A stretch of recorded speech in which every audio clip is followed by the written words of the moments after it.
আমি শয়তানক জয় কৰিবলৈ কেনেদৰে সক্ষম হ'ব পাৰো?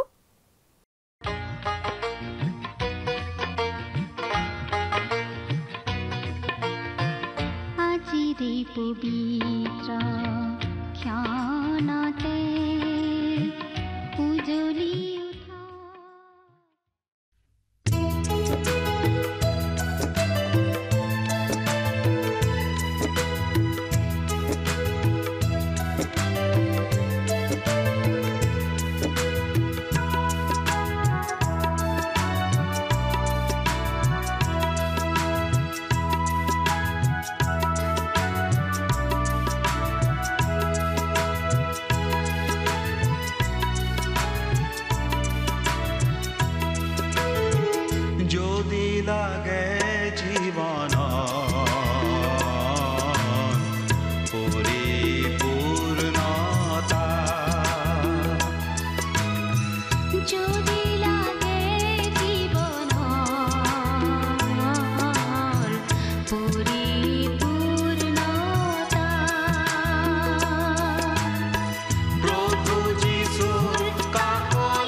নমস্কাৰ আমাৰ ভক্তিবচন অনুষ্ঠানলৈ আপোনাক স্বাগতম জনাইছো খ্ৰীষ্টীয় বিশ্বাসী লোকসকলৰ বাবে বিশেষভাৱে প্ৰস্তুত কৰা এই ভক্তিবচন অনুষ্ঠানটো হৈছে বাইবেল অধ্যয়নৰ ধাৰাবাহিক অসমীয়া অনুষ্ঠান বাইবেলৰ গোটেই ৬৬খন পুস্তকৰে আমি ইয়াত অধ্যয়ন কৰিম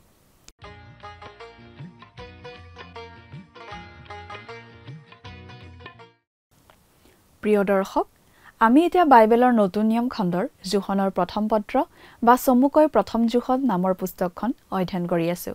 যোৱা অনুষ্ঠানত আমি এই প্ৰথম জোহন পুস্তকৰ 2 নম্বৰ অধ্যায়ৰ 5 পৰা 9 নম্বৰ পদলৈকে পঢ়ি তাৰ ভিত্তিত আলোচনা আগবঢ়াইছিলো। আজিৰ অনুষ্ঠানত আমি এই প্ৰথম জোহন পুস্তকৰ 2য় অধ্যায়ৰ 10 পৰা 14 নম্বৰ পদলৈকে পঢ়ি তাৰ ভিত্তিত আগবঢ়োৱা আলোচনা শুনিবলৈ পাম। ঈশ্বৰৰ সন্তানে কেৱল ঈশ্বৰৰ আজ্ঞা পালন কৰাই নহয়, তেওঁ ঈশ্বৰৰ বাক্যও পালন কৰিব বিচাৰে। তেওঁ নিজৰ সকলো কামতে নিজৰ পিতৃক সন্তুষ্ট কৰিব বিচাৰে। বহুতো লোকে যিমান পাৰি নিজৰ ইচ্ছামতে জীয়াই থাকিব বিচাৰে আৰু একে সময়তে খ্ৰীষ্টীয় বিশ্বাসী হিচাপেও চিনাকি দিব বিচাৰে। ঈশ্বৰৰ বাক্যৰ পোহৰত খোজ কাঢ়ি থাকিলে ই সকলো আন্ধাৰ খেদি পঠিয়াব। ঈশ্বৰৰ বাক্যৰ ৰশ্মিয়ে আমাৰ মন, আমাৰ হৃদয় অনুসন্ধান কৰে। ইয়াৰ পৰা ঘূৰি যোৱাৰ পৰিৱৰ্তে ইয়াক আমাৰ হৃদয়খন অনুসন্ধান কৰি চাবলৈ দিয়া উচিত। যদি কোনো মানুহে এই পোহৰক অগ্ৰাহ্য কৰি থাকে, তেন্তে এনে এটা দিন আহিব যেতিয়া ঈশ্বৰে পোহৰটো একেবাৰে আঁতৰাই পেলাব বা সেই মানুহজন ৰ'দত পোৰাৰ দৰে হৈ যাব। এছৌ সেই ধৰণৰ মানুহ আছিল। তেওঁ ৰঙা হৈ পৰিছিল। তেওঁ ৰ'দত পোৰা হৈছিল। তেওঁ কেৱল শাৰীৰিকভাৱে ৰ'দত পোৰা নাছিল, আধ্যাত্মিকভাৱেও তেওঁ ৰ'দত পোৰা হৈছিল। ঈশ্বৰৰ বাক্যক জগতৰ পোহৰ হিচাপে গ্ৰহণ নকৰাজনো এছৌৰ দৰেই ৰ'দত পোৰা হৈ উঠে। কোনো লোকে যদি পোহৰত চলি থাকে, তেনে লোকে নিজ ভাইক ঘিণ কৰিব নোৱাৰে। আমাৰ খ্ৰীষ্টীয় জীৱনটো এটা ত্ৰিভুজৰ নিচিনা। ঈশ্বৰ ত্ৰিভুজটোৰ শীৰ্ষবিন্দুত আছে আৰু তাৰ পৰা ঈশ্বৰৰ পোহৰ আমাৰ হৃদয় আৰু জীৱনলৈ নামি আহে। ফলত ঈশ্বৰৰ প্ৰতি আমাৰ প্ৰেম বৃদ্ধি পায়। আমি তেওঁত ভাল পাওঁ কাৰণ তেওঁ আমাক প্ৰথমে প্ৰেম কৰিলে। যদি আমি তাৰ অৰ্থাৎ তলত পোহৰত খোজকাঢ়ি থাকোঁ, তেন্তে তাৰ অৰ্থ হ'ল আমি আমাৰ ভাইকো ভাল পাব লাগিব। আমি ঈশ্বৰক প্ৰেম কৰোঁ অথচ আন ভাইক ঘিণ কৰোঁ বুলি কওঁ। সেইটো সম্ভৱপৰ নহয়। সেয়া একেবাৰে অসম্ভৱ কথা। ঈশ্বৰক প্ৰকৃততে প্ৰেম কৰাজনে আন ভাইকো প্ৰেম কৰিবই। প্ৰিয় দৰ্শক, কথাবোৰ অধিক বহলাই চাবলৈ আহকচোন। এতিয়া আমি মূল আলোচনাটোৰ মাজলৈ আগবাঢ়ি যাওঁ। প্ৰিয় শ্ৰোতা, এতিয়া আমি বাইবেল অধ্যয়নৰ পিনে আগবাঢ়ি যাওঁ। আজিৰ অনুষ্ঠানত আমি অধ্যয়ন কৰিবলৈ লৈছোঁ প্ৰথম জোহন পুস্তকৰ 2 নম্বৰ অধ্যায়ৰ 10 নম্বৰ পদৰ পৰা 14 নম্বৰ পদলৈকে। আমি প্ৰথমতে 10 নম্বৰ পদৰ পৰা পাঠ কৰি দিম। আপোনাৰ বাইবেলখন মেলি লৈছেনে বাৰু? এতিয়া বাইবেলৰ পৰা পাঠ কৰি দিব খুজিছোঁ। জোহনৰ প্ৰথম পত্ৰ 2য় অধ্যায় 10 আৰু 11 নম্বৰ পদ দুটা পঢ়ি দিছোঁ। যিকোনোৱে নিজ ভাইক প্ৰেম কৰে, তেওঁ পোহৰতে থাকে আৰু তেওঁৰ অন্তৰত বিঘ্নজনক একো নাই। কিন্তু যিকোনোৱে নিজ ভাইক ঘিণ কৰে, তেওঁ আন্ধাৰতে আছে, আন্ধাৰতে ফুৰে আৰু কলৈ যায় তাক নাজানে, কাৰণ আন্ধাৰে তেওঁৰ চকু অন্ধ কৰিলে। প্ৰভু যীশুৱে এনেদৰে কৈছিল, মই জগতৰ পোহৰ। যিজন মোৰ পাছে পাছে আহে, তেওঁ আন্ধাৰত নুফুৰি জীৱনৰ পোহৰ পাব। জোহনে লিখা শুভবাৰ্তা 8 অধ্যায় 12 পদ। প্ৰিয় শ্ৰোতা, ইয়াত পাচনি জোহনে যিটো পৰীক্ষা দিছে, সেইটো আমি নিজৰ নিজৰ জীৱনত প্ৰয়োগ কৰি চাব পাৰোঁ। কিবা এটা বস্তু কিনাৰ আগতে আমি ভালনে বেয়া পৰীক্ষা কৰি চাব খোজোঁ। কিবা এটা যন্ত্ৰ বা আহিলা ব্যৱহাৰ কৰাৰ আগতে সেইটো ঠিকে আছেনে আমি চাই লওঁ। আমাৰ আত্মিক জীৱনটো আমি পৰীক্ষা কৰি চাব পাৰোঁ। তাৰ এটা উপায় আমাক ইয়াত দিয়া হৈছে। প্ৰিয় শ্ৰোতা, আপুনি বাৰু প্ৰভু যীশুক ত্ৰাণকৰ্তা বুলি গ্ৰহণ কৰিছেনে? তেওঁ আপোনাৰ বাবে পোহৰনে? তেওঁৰ নিৰ্দেশমতে আপুনি চলি আছেনে? যে আপুনি কোনো ভাইৰ প্ৰতি ঘৃণাৰ ভাৱ প্ৰকাশ নকৰাকৈ থাকিব পাৰিছে? এজন কবিয়ে এনেদৰে লিখিছিল, মই যীশুৰ মাত শুনিলোঁ, তেওঁ ক'লে, এই অন্ধকাৰ জগতৰ ময়েই পোহৰ। মোলৈ চোৱা, তোমাৰ জীৱন উদ্ভাসিত হ'ব, তোমাৰ দিনবোৰ উজ্জ্বল হৈ উঠিব। মই যীশুলৈ চালোঁ আৰু তেওঁতেই মই পালোঁ মোৰ তৰা, মোৰ সূৰ্য। আৰু সেই জীৱনৰ পোহৰতে মই চলিম, মোৰ যাত্ৰাকালৰ অন্ত নপৰালৈকে। অৱশ্যে এই কথাও সত্য যে কিছুমান বিশ্বাসী ভাই ভনীৰ আচৰণ হয়তো আপোনাৰ ভাল নালাগিবও পাৰে। তেওঁলোকে কোৱা কিছুমান কথা হয়তো আপোনাৰ মনঃপুত নহ'বও পাৰে। হয়তো কোনো ভাইৰ লগত আপোনাৰ ব্যক্তিত্বৰ মিল নাথাকিব পাৰে, কিন্তু সেই বুলি আমি কাৰো প্ৰতি কোনো ঘৃণাৰ ভাৱ মনত পুহি ৰাখিব নালাগে আৰু ঘৃণাৰ ভাৱ প্ৰকাশ কৰিবও নালাগে। এজন বিখ্যাত বাইবেল পণ্ডিতে এনেদৰে কৈছিল, মই ছেমিনাৰীত পঢ়ি থাকোঁতে এজন বিশ্বাসী ভাইৰ লগত একেটা কোঠাতে থাকিব লগা হৈছিল। তেওঁৰ কিছুমান স্বভাৱ খুব অসহ্যকৰ আছিল। মই বিচনাত পৰি টোপনি যোৱাৰ সময়তে তেওঁ চিঞৰি চিঞৰি গান গাবলৈ ধৰে। গোটেই দিনটো তেওঁ গান নাগায়, কিন্তু ৰাতি 11 বজাত তেওঁৰ গান গোৱা আৰম্ভ হয়। তেনেকুৱা বহুতো বেয়া অভ্যাস তেওঁৰ আছিল। গতিকে এদিন তেওঁক মই ক'লোঁ, ভাই, তুমি এটা কথা জানানে? মই সঁচাকৈয়ে ঈশ্বৰৰ সন্তান যে হয়, তাৰ সকলোতকৈ ডাঙৰ প্ৰমাণ তুমিয়েই। তেওঁ সুধিলে, কিয়? কি কাৰণে তুমি তেনেকৈ কৈছা? মই উত্তৰ দিলোঁ, তোমাৰ নিচিনা অসহ্যকৰ খ্ৰীষ্টিয়ান ভাই মই আগতে কেতিয়াও লগ পোৱা নাই, কিন্তু তথাপি মই তোমাক ভাল পাওঁ। সেই ভাইজনে মোলৈ চাই ক'লে, ময়ো তোমাৰ নিচিনা ঘিনলগীয়া খ্ৰীষ্টিয়ান ভাই আগতে কেতিয়াও লগ পোৱা নাই, তথাপি মই ক'ব পাৰোঁ যে মই তোমাক বেয়া নাপাওঁ, বৰং ভাল পাওঁ। বহু বছৰ পাছত এবাৰ সেই লোকজন কিবা বিপদত পৰা বুলি শুনিবলৈ পাই মই তেওঁক কিবা সহায় কৰিব পাৰি নেকি বুলি লগ ধৰিবলৈ গ'লোঁ। ইমান বছৰৰ পাছতো তেওঁ একেই আছিল। তেওঁক সহজে কোনেও ভাল পাব নোৱাৰে। আগতকৈ তেওঁ বেছি অপ্ৰিয় হোৱাৰহে যোগ্য, কিন্তু তথাপি তেওঁক মই ঘিণ কৰা নাছিলোঁ। তেওঁ ঈশ্বৰৰ সন্তান। ঈশ্বৰৰ পৰিচৰ্যাত তেওঁ লাগি আছিল আৰু ঈশ্বৰে তেওঁক ব্যৱহাৰো কৰি আহিছিল। বহুতো দিশৰ পৰা তেওঁ যথেষ্ট ভালো আছিল। তেওঁক মই সহজে সহ্য কৰিব নোৱাৰিলেও কিন্তু ঘিণ নকৰি প্ৰেমহে কৰিছিলোঁ। কাৰোবাক কিবা কথাত আমাৰ হয়তো ভাল নালাগিবও পাৰে, কিন্তু সেই বুলি যে আমি তেওঁক ঘিণ কৰিম সেইটো নহয়। আমি ঘিণ নকৰি প্ৰেমহে কৰিব লাগে। যেনেকুৱা লোকেই নহওক কিয় ঈশ্বৰৰ সন্তানক আমি প্ৰেম কৰিবই লাগিব। প্ৰিয় শ্ৰোতা, ইয়াত পাচনি জোহনে এটা খুব ডাঙৰ কথা কৈছে। যিকোনোৱে নিজ ভাইক ঘিণ কৰে তেওঁ আন্ধাৰতে আছে, আন্ধাৰতে ফুৰে আৰু কলৈ যায় তাক নাজানে, কাৰণ আন্ধাৰে তেওঁৰ চকু অন্ধ কৰিলে। আপুনি ঈশ্বৰৰ সন্তান হ'ল নে নাই তাক এনেদৰেই আপুনি পৰীক্ষা কৰি চাব পাৰে। যদি আপুনি কোনো ভাইক ঘিণ কৰে তেন্তে আপুনি আন্ধাৰতে আছে। যদি আপুনি ভাই ভনীসকলৰ প্ৰতি প্ৰেমৰ ভাৱ প্ৰকাশ কৰি আছে তেন্তে আপুনি পোহৰত আছে। খ্ৰীষ্টিয়ান জীৱনটো এটা ত্ৰিভুজৰ নিচিনা। ত্ৰিভুজটোৰ ওপৰৰ বিন্দুটোত আছে ঈশ্বৰ, আৰু ঈশ্বৰৰ পোহৰ আপোনাৰ অন্তৰ, আপোনাৰ জীৱনলৈ নামি আহে, আৰু ঈশ্বৰৰ প্ৰতি আপোনাৰ যি প্ৰেম, সেই প্ৰেম ওপৰলৈ উঠি যায়। আপুনি তেওঁক প্ৰেম কৰে কাৰণ তেওঁ প্ৰথমতে আপোনাক প্ৰেম কৰিলে। যদি আপুনি পোহৰত চলি আছে তেনেহ'লে আপুনি আন ভাইসকলক প্ৰেম কৰিবই। আপুনি ঈশ্বৰক প্ৰেম কৰে, কিন্তু আন ভাইক ঘিণ কৰে বুলি কেতিয়াও ক'ব নোৱাৰে। সেইটো সম্ভৱ নহয়। যদিহে আপুনি ঈশ্বৰক প্ৰেম কৰে তেন্তে আন ভাই ভনীক ঘিণ কৰিব নোৱাৰে। এই কথাটো আৰু অধিক স্পষ্টকৈ কোৱা আমি পাম জোহনৰ পত্ৰতেই। এতিয়া জোহনে অলপ বেলেগ বিষয় এটা ক'ব ধৰিছে। 12 নম্বৰ পদটো পঢ়ি দিছোঁ।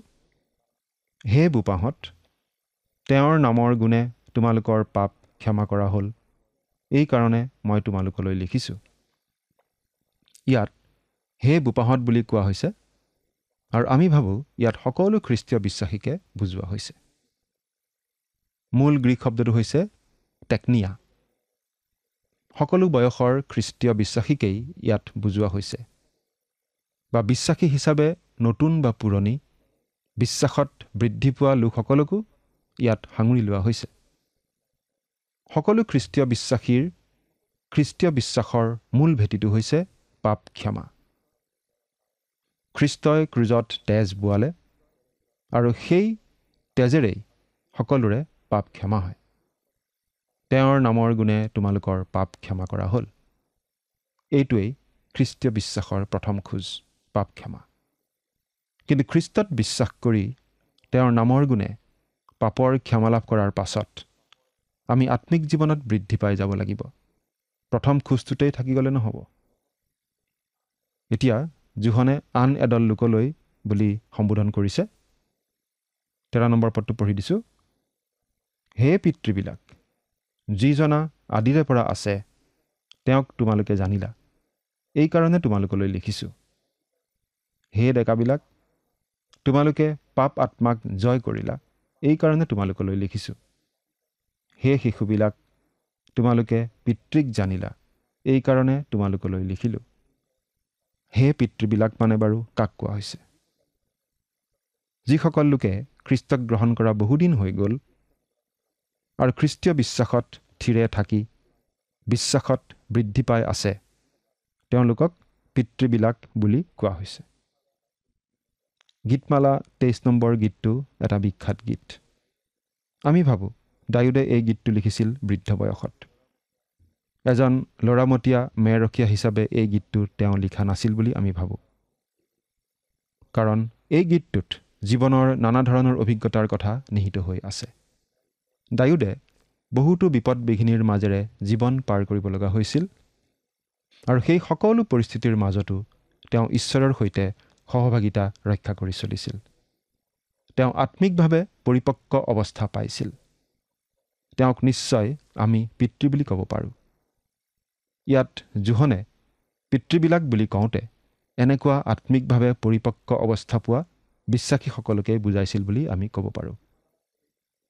গীতমালা 23 নম্বৰ গীতটো আমি এজন বৃদ্ধ ৰজাৰ গীত বুলি ক'ব পাৰোঁ। দাউদে সিংহাসনত বহি তেওঁৰ অতীতৰ জীৱনলৈ উভতি চাই ঈশ্বৰৰ প্ৰতি কৃতজ্ঞতা আৰু ভক্তিৰ ভাৱেৰে এই গীতটো লিখিছিল বুলি আমি ক'ব পাৰোঁ। তেওঁ সেই কথা মনত পেলাইছিল। বেথলেহেমৰ পাহাৰৰ মাজত ভেড়াৰ জাক চৰাই ফুৰা ভেড়াৰখীয়াৰ কথা। সিংহ ভালুক আদিৰ পৰা ভেড়াবোৰক কেনেদৰে ৰক্ষা কৰে সেই কথা। তেওঁ এই কথাও নিশ্চয় মনত পেলাইছিল যে তেওঁ ইছৰাইলৰ ৰজা হোৱা কাৰণে ইছৰাইলৰ লোকসকলৰ বাবে ৰখীয়া প্ৰতিপালন কৰোঁতা যেন হ'ল। তেওঁ জীৱনৰ পাৰ হৈ যোৱা দিনবোৰৰ কথা মনত পেলাওঁতে নিশ্চয় মনত পৰিছিল জোনাথনৰ সৈতে তেওঁৰ বন্ধুত্বৰ কথা, চৌল ৰজাৰ পৰা তেওঁ পলাই ফুৰিবলগীয়া হোৱা দিনবোৰৰ কথা। তাৰ পাছত তেওঁ হিব্ৰোনত ৰজা হোৱাৰ কথা আৰু অৱশেষত তেওঁ গোটেই ইছৰাইলৰ ৰজা হোৱাৰ কথা। তাৰ পাছত তেওঁ যি ঘিনলগীয়া পাপত পতিত হৈছিল সেই কথা আৰু সেই পাপ স্বীকাৰ কৰি ক্ষমা বিচৰাত ঈশ্বৰে তেওঁক ক্ষমা কৰাৰ কথা। তাৰ পাছত তেওঁৰ ঘৰত হোৱা সমস্যাৰ কথা, বিশেষকৈ তেওঁৰ বৰপুত্ৰ অবছালোমে কৰা বিদ্ৰোহৰ কথা, তেওঁৰ অতি মৰমৰ পুত্ৰই কৰা সেই বিদ্ৰোহৰ কথা। তাৰ পাছত তেওঁ জেৰুচালেম ত্যাগ কৰি যাবলগীয়া হোৱা অৱস্থাৰ কথা। তাৰ পাছত অবছালোমৰ মৃত্যুৰ হৃদয় বিদাৰক ঘটনাটোৰ কথা। এই সকলোবোৰ ঘটনাৰ কথা মনত ৰাখিয়েই বৃদ্ধ ৰজা দাউদে লিখিছিল, জিহুৱা মোৰ ৰক্ষক, মোৰ অভাৱ নহ'ব। গীতমালা 23 নম্বৰ প্ৰথম পদ। ঈশ্বৰৰ এজন পৰিপক্ক সন্তান হিচাপে তেওঁ মনত পেলাইছিল তেওঁক ঈশ্বৰে কেনেদৰে সেউজীয়া ঘাঁহনি পথাৰত চৰাই আহিছে। তেওঁ প্ৰাণ পুনৰাই সুস্থ কৰি আহিছে। দাউদৰ নিচিনা এনেকুৱা পৰিপক্ক অৱস্থা পোৱা লোকসকলক ইয়াত পাচনি জোহনে হে পিতৃবিলাক বুলি সম্বোধন কৰিছে। হে ডেকাবিলাক, তোমালোকে পাপ আত্মাক জয় কৰিলা, এই কাৰণে তোমালোকলৈ লিখিছোঁ।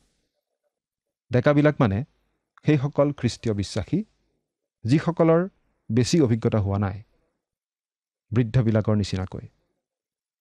বৃদ্ধবিলাকৰ নিচিনাকৈ আত্মিকভাৱে তেওঁলোক বৃদ্ধি পোৱা নাই, কিন্তু তেওঁলোকে খ্ৰীষ্টৰ তেজৰ শক্তিত শয়তানক জয় কৰাৰ অভিজ্ঞতা লাভ কৰিছে। খ্ৰীষ্টৰ হকে কেনেকৈ জীয়াই থাকিব লাগে তেওঁলোকে জানিছে।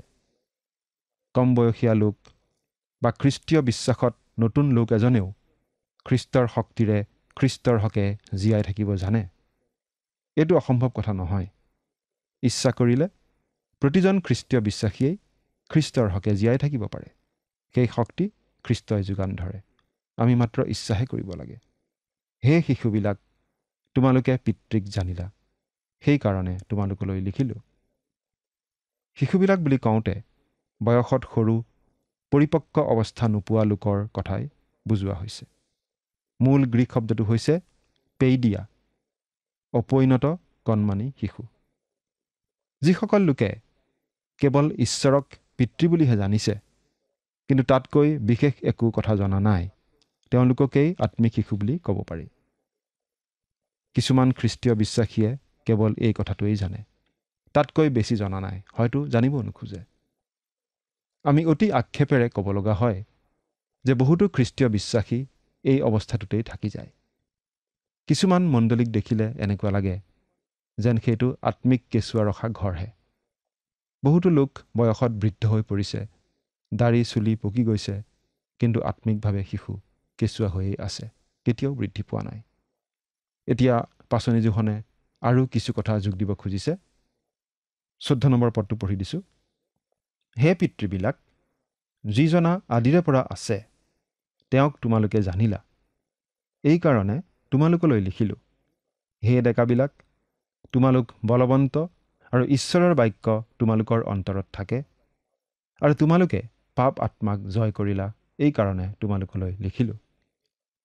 হে পিতৃবিলাক, যিজনা আদিৰে পৰা আছে, তেওঁক তোমালোকে জানিলা, এই কাৰণে তোমালোকলৈ লিখিলোঁ।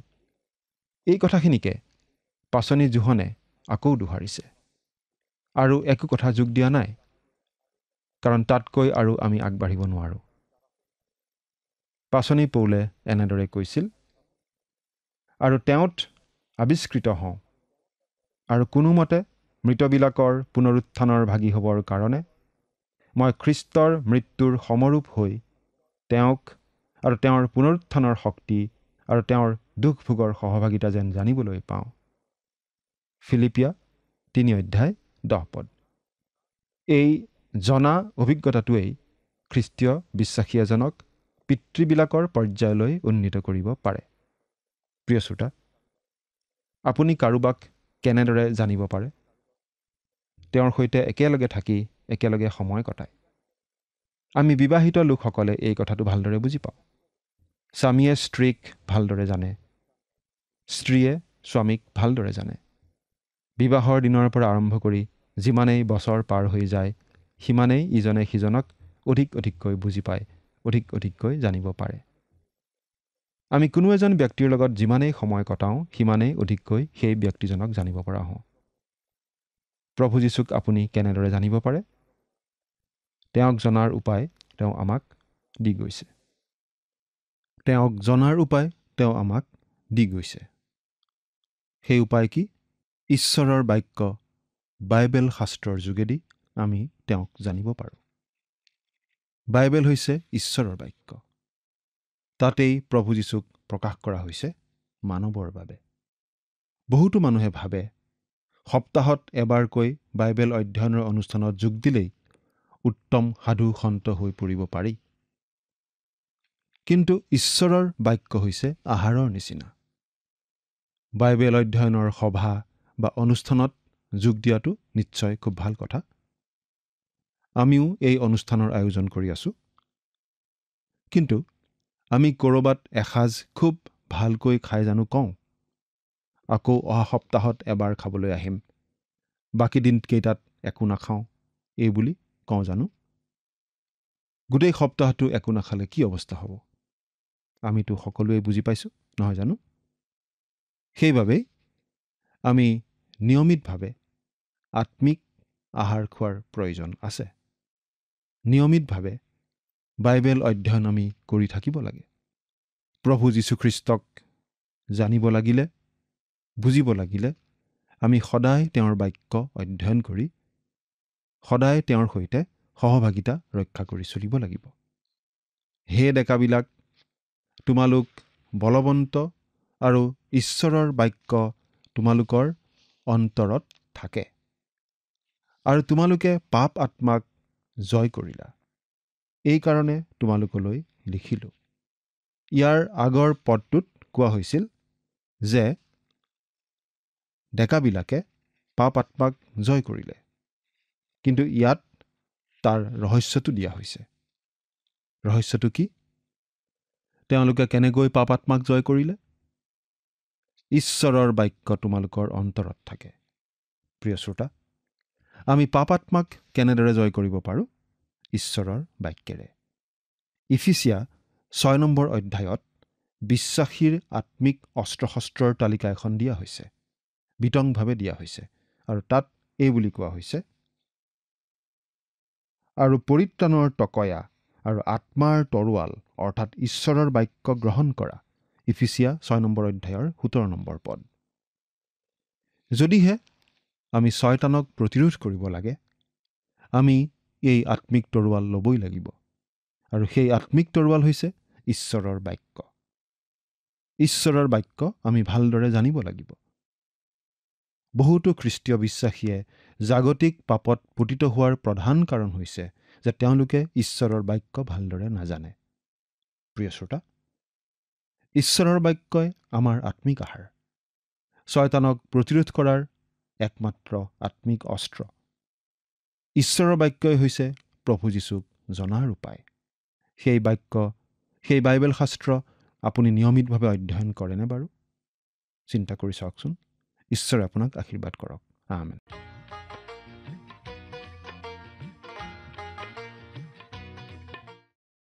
আমি শয়তানক জয় কৰিবলৈ কেনেদৰে সক্ষম হ'ব পাৰোঁ তাৰ গোপন ৰহস্যটো আমাক জনাই দিয়া হৈছে। মূল কথাটো এই বুলি জনাই দিয়া হৈছে যে ঈশ্বৰৰ বাক্য আমাত নিবাস কৰে। আমি মনত ৰখা উচিত যে শয়তানক, মন্দতাক জয় কৰিবলৈ হ'লে আমি ঈশ্বৰৰ বাক্যৰ দ্বাৰাইহে জয় কৰিব পাৰিম।